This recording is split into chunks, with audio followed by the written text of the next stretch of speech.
Ok, pessoal, mais uma vez, Mandacaru, a pizzaria lá no alto, olha, tudo de bom, vinho, a pizza, aquela pizza fininha, né, tá bem fininha mesmo, e aquele forno a lenha que fica toda a pizzaria, toda Mandacaru muito quente, né, e já com novidades, né, já com novidades, vem umas coisas legais aí no Mandacaru. Aliás, amanhã eu vou lá, bater um papo com a Roberta. Estou devendo isso para ela já há 15 dias, mas como eu viajei, não pude ir lá. Olha só, ela está chegando hoje de manhã, eu estive com a Bianca, com a Bibi. Hoje vem as duas, eu vou precisar das duas aqui, da Bibi e da Bianca. Tá? Hoje nós fomos fazer lá na Coreia.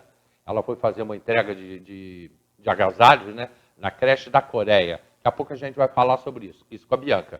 E a Bibi vai bater um papo também com a gente, né? E ela está trazendo hoje o Alexandre, está aqui com a gente, Alexandre Zimbenberg, mas a Bibi ainda não chegou, tá? E nem a Bianca. E ele vai contar um pouco para a gente, nós vamos bater um papo sobre esse Brasil de hoje, sobre tudo que está acontecendo, e lógico sobre Teresópolis, né? E lógico sobre a pandemia, toda essa confusão que está no Brasil. Alexandre, quem é você? Se apresenta para a gente. Desligado? Tá para cima aí o microfone? Tá legal? Não? Não, tá não, tá não. Tem que forçar mais para cima. Alô, agora tá ok? Prazer estar aqui com todos vocês, tá? Boa tarde, é um prazer estar nessa cidade. Também faz parte da minha história, cidade muito linda. E meu nome é Alexandre Zimbenberg, eu sou empresário e advogado do Rio de Janeiro e há alguns anos achei inevitável a participação no cenário político, mas não como um agente, não como um político que concorre a um cargo, mas sim com alguém para formar o nosso intelecto, alguém que estuda para entender o que está acontecendo, porque realmente é difícil. Eu vejo muitas pessoas aí falando assim, poxa, Alexandre, o que está acontecendo? E essa CPI, e a vacina, e o lockdown, e a corrupção realmente, como é que é? O que você acha do Lula, do Bolsonaro? O Lula tem chance de ele voltar? Você confia nas urnas eletrônicas? Isso é um avanço ou isso é um retrocesso?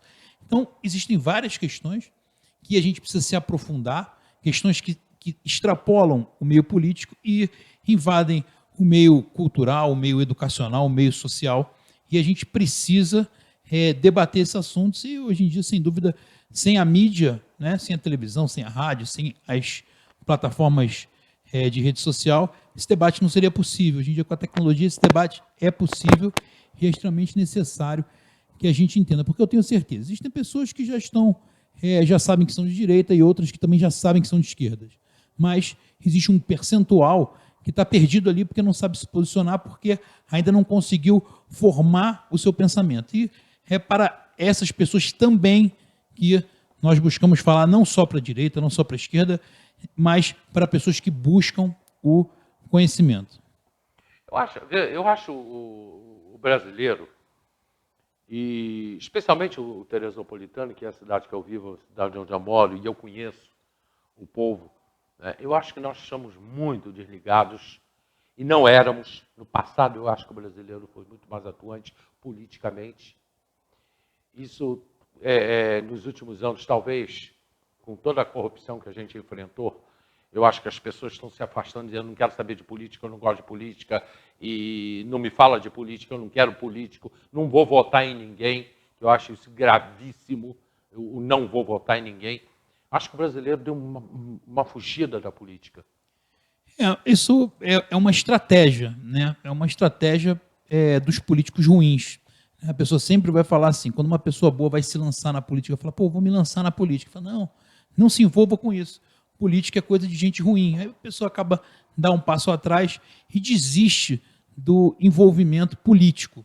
Então, isso é uma estratégia que é utilizada para aqueles que querem corromper a nação. A gente tem que saber que a gente está diante, assim como aqui em Teresópolis, a gente está diante de um país com muitas riquezas naturais, um país que não deixa a desejar para lugar nenhum no mundo, a nível de beleza, a nível de recursos e a nível de população também, que o povo brasileiro é um povo muito trabalhador.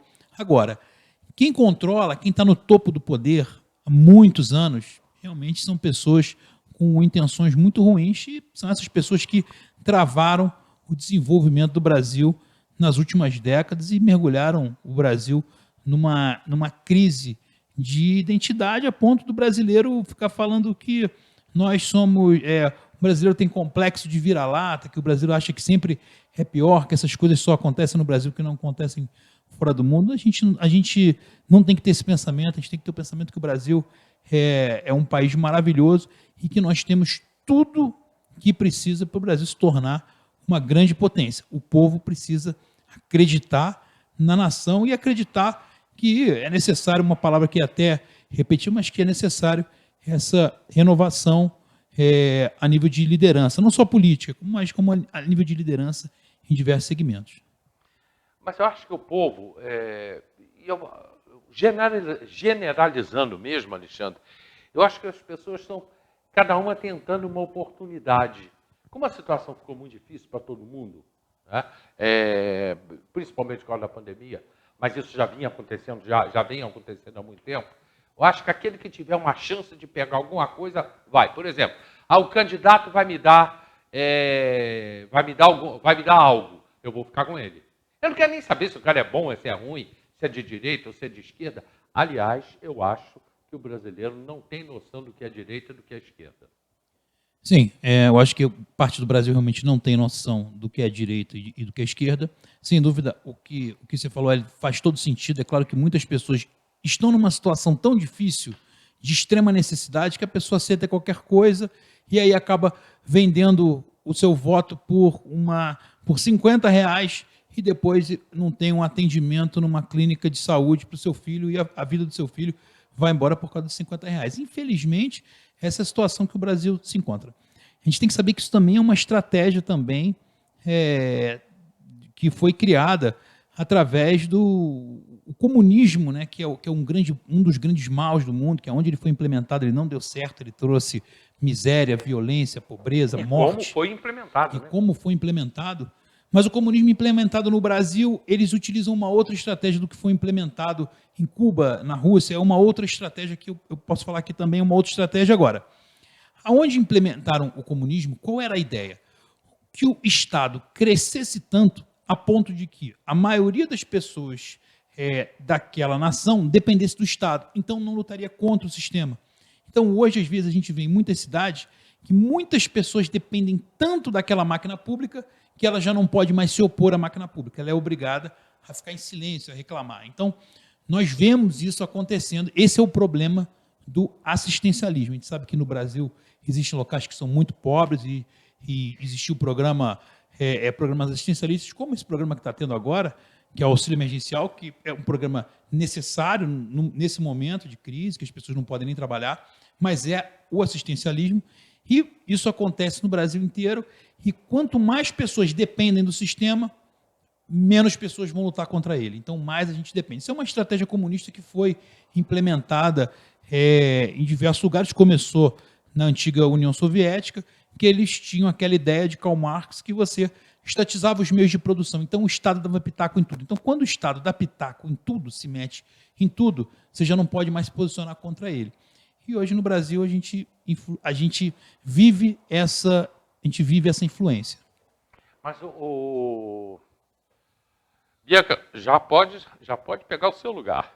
Mas o comunismo, ele só existiu em 2 lugares. Foi na Rússia, que depois foi criada a União Soviética, à base de muito sangue, né, que ela foi dominando, tomando aqui os países ali em volta, no entorno, né, à base de muito sangue. E em Cuba? Qual foi o outro país onde teve comunismo? Então, o comunismo ele é implementado de outra maneira, né? Existia um antigo filósofo na Itália que ele se chamava Antônio Gramsci, né? O Gramsci ele fazia oposição ao Mussolini, né? O Benito Mussolini era o maior líder político da Itália, presidente do partido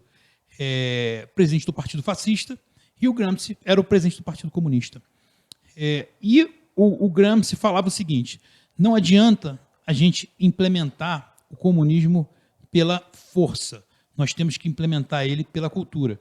Precisamos entrar na música, na arte, precisamos entrar na educação. Então eles foram implementando, destruindo as velhas bases da família tradicional. Hoje, o Brasil, toda a nossa colonização brasileira ela foi feita através de uma base que nós temos 3 pilares. Filosofia grega, o direito romano e a moral judaico-cristã. E para você conseguir implementar o comunismo no Brasil, na força é impossível. O povo não vai permitir. Vai ter muito sangue, muita morte, e vai ficar na cara que o povo não quer isso. Agora, através da destruição da filosofia grega, do direito romano e da moral judaico-cristã, é possível.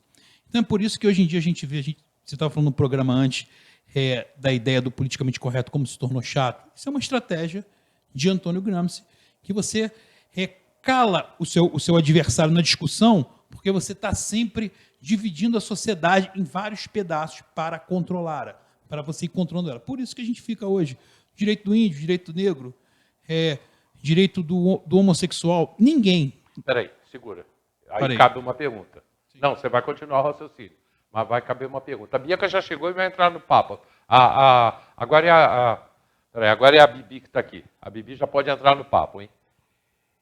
Seria hoje uma estratégia sendo usada aqui no Brasil? Continua o teu raciocínio. Sem dúvida nenhuma. É uma estratégia. Inclusive, sem dúvida, a estratégia de Antônio Gramsci, que ele foi preso pelo Mussolini... Tá, então você tem cabeças pensantes em cima disso tudo. Sem dúvida nenhuma.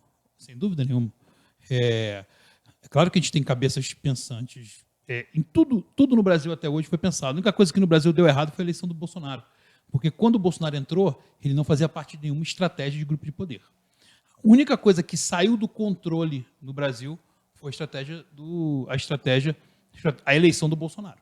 Antes disso, tudo estava sob controle de grupos poderosos. Por isso que a gente vê uma série de grupos tentando destruir o Bolsonaro. É difícil você ver uma grande manifestação popular contra o Bolsonaro. Não tem. Agora, manifestação de grandes grupos financeiros monopolistas, manifestação de partidos políticos, manifestação de membros da mais alta corte do Poder Judiciário, tudo isso você vai ver contra o Bolsonaro. É daí para pior. Todos eles vão estar contra o Bolsonaro. Mas voltando a isso que é uma estratégia, o Antônio Gramsci, e é importante que a gente entenda, o Mussolini prendeu ele ficou na cadeia, e ele escreveu 12 livros que se chamavam Os Cadernos de Cárcere. Né? Os livros dele são pouco lidos no Brasil, mas a estratégia dele é a estratégia implementada através da filosofia comunista no Brasil. Posso continuar? Posso continuar mais um pouquinho?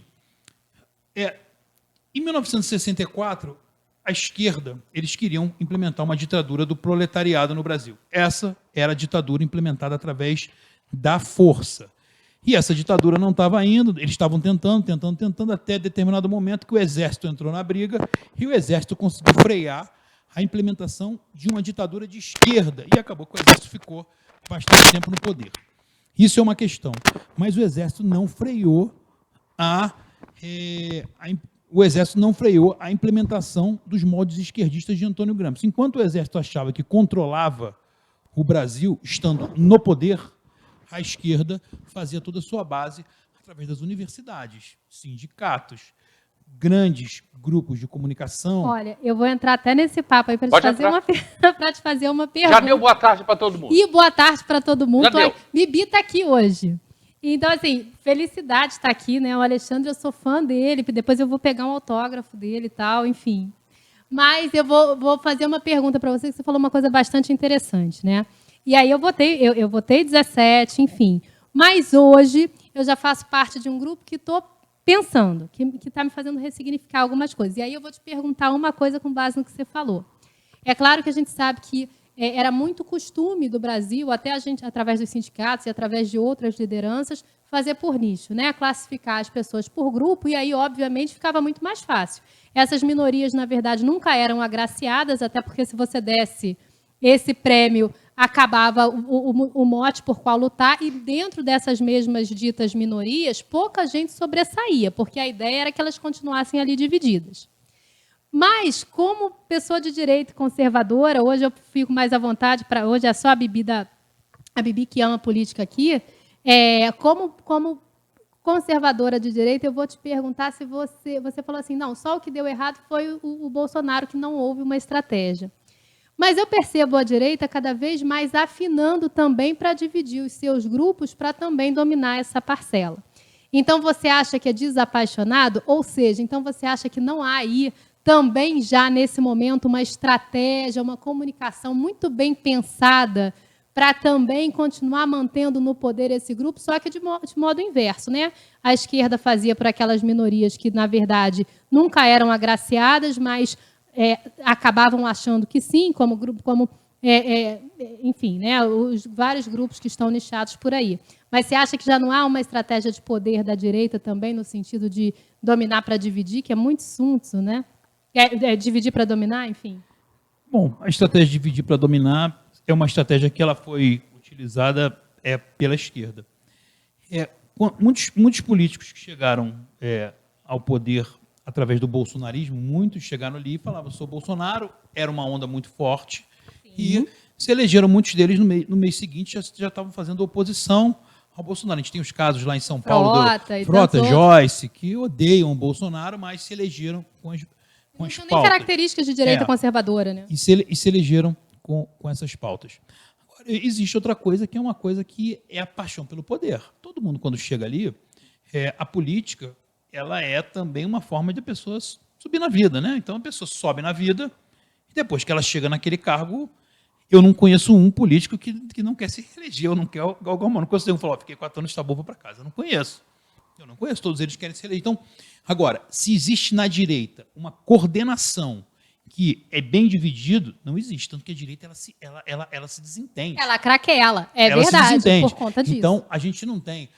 deixa eu dar um exemplo para vocês verem como é que a esquerda é mais organizada que a direita. O Lula ficou preso mais de 500 dias. O Lula foi solto. O Lula esteve no Rio de Janeiro, conversou com o prefeito do Rio, conversou com o prefeito de Niterói, conversou com o Marcelo Freixo, conversou com o Alessandro Molon, definiu quem é o candidato a governador, quem é o candidato ao Senado, todo mundo já sabe, já definiu a estratégia dele, já tem outros estados fazendo sua articulação. O Bolsonaro é o presidente. Alguém viu o Bolsonaro fazer isso? Alguém sabe quem é o candidato a governador do Bolsonaro? Perfeito. Alguém sabe quem é o candidato ao Senado do Bolsonaro? Eu não sei.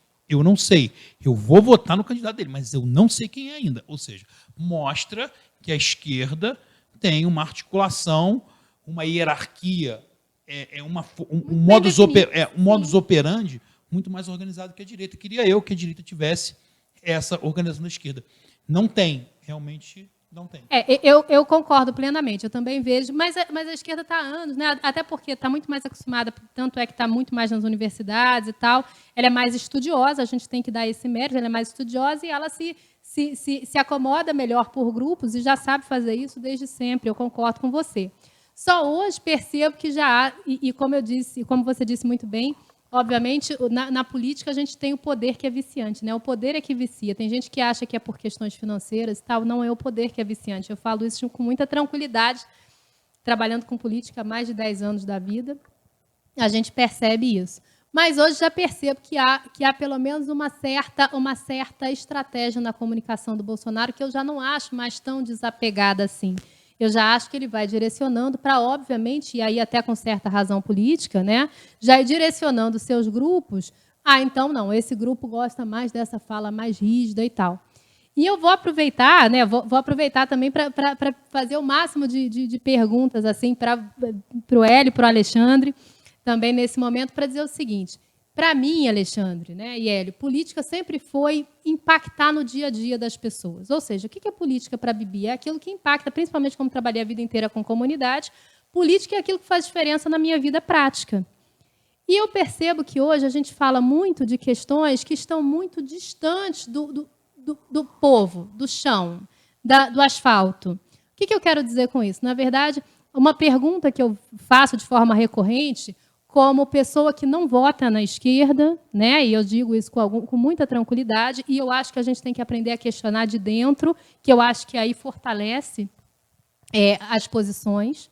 Então, eu pergunto o seguinte, como é que o brasileiro vai entender em 2022? Você disse, eu vou votar no candidato Bolsonaro, possivelmente vou votar no Bolsonaro, mas como é que essa população brasileira que está com gás muito mais caro, que está com o 8º aumento de gasolina no ano, que está com arroz que comprava R$18, comprando a R$28. Como é que essa população do asfalto, que acorda todo dia às 6 da manhã e vai trabalhar, vai entender que esse país melhorou? Eu acho que passa muito por isso. Hoje a gente discute a CPI da Covid, a gente discute questões lá do Paulo Guedes, a gente discute economia, só que ainda está muito distante do asfalto. Eu, quanto cidadã de comunidade de Teresópolis, eu quero entender por que meu arroz está mais caro, por que o gás eu pagava 70 e hoje eu pago 100. Eu quero entender por que eu comprei meu carrinho e eu vou lá no posto de gasolina e aumentou de novo. Isso é política prática, né? E talvez a esquerda ganhe porque, na verdade, sempre pensou nesse pessoal que está ali em massa. Hoje a massa talvez não esteja ainda conseguindo visualizar, e pode ser que eu esteja errada, aí na réplica você me diga, não está conseguindo visualizar a melhora desse país ainda. O que você acha? São várias questões na pergunta. São várias questões. Vamos dar alguns exemplos. Quando a gente fala do combustível, né? O governo federal zerou os impostos do governo federal, foram zerados em relação ao combustível. Mas existem grupos no poder que não querem mudar. Por exemplo, o ICMS do combustível no Rio de Janeiro, ele é o mais caro do Brasil. Só perde para o Acre. Então, assim, só que a gente não concorre, a indústria não concorre com a indústria do Acre, a gente concorre com São Paulo, Minas e Espírito Santo, que é o nosso entorno. Quantas indústrias saíram, por exemplo, aqui da Baixada Fluminense e foram para São Paulo nos últimos 15 anos? Quantos empregos a gente perdeu? Pela violência e pelo ICMS. Então, nós temos esse ICMS tão caro, né, que não é só do combustível. O nosso ICMS da questão do alimento também é muito caro. Então, a gente ainda tem fundo de pobreza que incide sobre isso. São várias questões técnicas que você vai chegar para explicar isso para toda a sociedade. É muito difícil. Isso não... Agora, a gente tem que fazer uma pergunta. O deputado estadual que eu votei, ele está preocupado, ele tentou baixar o valor do ICMS, a alíquota do ICMS? A gente tem que se preocupar com isso. Isso é debate dentro das casas legislativas?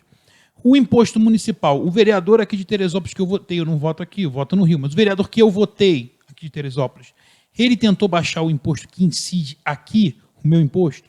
Porque a gente acha que o Bolsonaro é um grande herói e vai resolver tudo. Não dá, não vai resolver. Uma das coisas que aconteceu com o Bolsonaro e que aconteceu com o Trump nos Estados Unidos, aconteceu na Argentina, quando os presidentes conservadores chegaram ao poder, eles não se asseguraram que eles tinham o poder. Eles acharam que ganhar a eleição eles tinham poder. O Bolsonaro, ele é o presidente do Brasil, mas ele tem o mesmo poder de influência, ele tem o mesmo poder que o Lula tinha? Não tem. Mas não tem mesmo. Não tem mesmo. Durante 2 anos, o Rodrigo Maia sabotou todas as pautas dele e muitas vezes a gente sabe, muita gente quis botar a culpa no Bolsonaro em relação às ações do Covid. A gente está vendo, isso está na nossa cara na CPI, quando teve corrupção nos governos do Estado, em algumas prefeituras, e o Bolsonaro não tem nada a ver com isso, porque o STF chegou e falou, ó, esse poder não é seu, não. Esse poder é da prefeitura, é do prefeito e do governador. Você só pode fazer o quê? Enviar recursos e comprar vacina. Comprar vacina, o que o Bolsonaro está fazendo, ele está sendo fenomenal. O Brasil é o 3º país do mundo em compra de vacina. E enviar recursos, foram bilhões distribuídos para estados, e a questão do auxílio emergencial também foi um projeto que foi admirado pelos Estados Unidos. Os Estados Unidos falou assim, cara, o que o Brasil está fazendo através do Ministério da Cidadania e da Caixa Econômica é fenomenal. Então, assim, tudo que o Bolsonaro chegou perto de forma técnica, ele trabalhou muito bem. Agora, que ele tem um jeitão dele de falar, não é todo mundo não é obrigado a concordar com o jeito dele, não. Eu entendo que é impossível o seu perfil de comunicação agradar a todos. E ele tem aquele perfil tiozão, não tem jeito. Eu acho que isso a gente acaba... E aí, pessoalmente, como comunicóloga, e é uma coisa que eu presto muito atenção, a comunicação talvez seja o grande vetor para que possa chegar nas bases exatamente isso que você está falando. Porque, assim, na verdade, a esquerda, como ela é muito escrachada, ela acaba chegando nas bases numa população que está...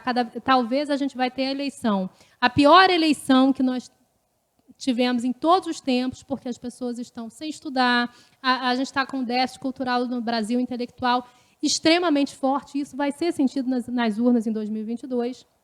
Né? Então, se a gente comunicar com tanta truculência ou com tanta tecnicidade, a gente não vai chegar a comunicar para quem a gente precisa. E a minha grande crítica de dentro dela, e como eu sou de dentro, eu me sinto muito à vontade para falar, é que a gente ainda comunica muito mal, né? Porque, na verdade, a gente comunica para os doutores, a gente comunica para quem entende. E aí a gente não se faz comunicar para quem vota, que é a grande massa que está lá preocupada na Anitta, rebolando até o chão e passando o recado dela. Né? Nada contra a Anitta, aliás, muito pelo... Não gosto, mas enfim. Aquela, já falei. Mas, enfim, eles chegam na massa, né? Nas massas de maneira muito declarada, de maneira muito rápida. E a gente, talvez, com muito mais arcabouço intelectual, com muito mais base, a gente não consegue chegar lá de jeito nenhum. E era uma das grandes coisas, quando eu fazia consultoria política, eu falava, olha, não, esquece a Bibi que fez um pouquinho mais de esforço para estudar, e vamos falar da maneira que a gente é entendido. E a direita continua insistindo nisso, e principalmente pelo problema, como a gente tem polarizado, e como polarizar tira da gente a possibilidade de chegar na massa. Né? Sem dúvida. Mas, assim, vamos lá. A comunicação ela tem que partir do princípio que a gente está falando a verdade. Né? Ou está liberado, eu posso comunicar o que eu quiser. Porque, assim, a esquerda... A forma, mas, assim, muitos políticos que falam muito bem, eles roubaram bilhões e são excelentes oradores. Inquestionável. Vamos ser excelentes... Eu fico pensando, vamos ser excelentes oradores. Sim, inquestionável. Agora, o que eu vejo na política, eu vejo isso muito, não estou falando aqui de Teresópolis, porque eu não conheço a política municipal de Teresópolis, não conheço.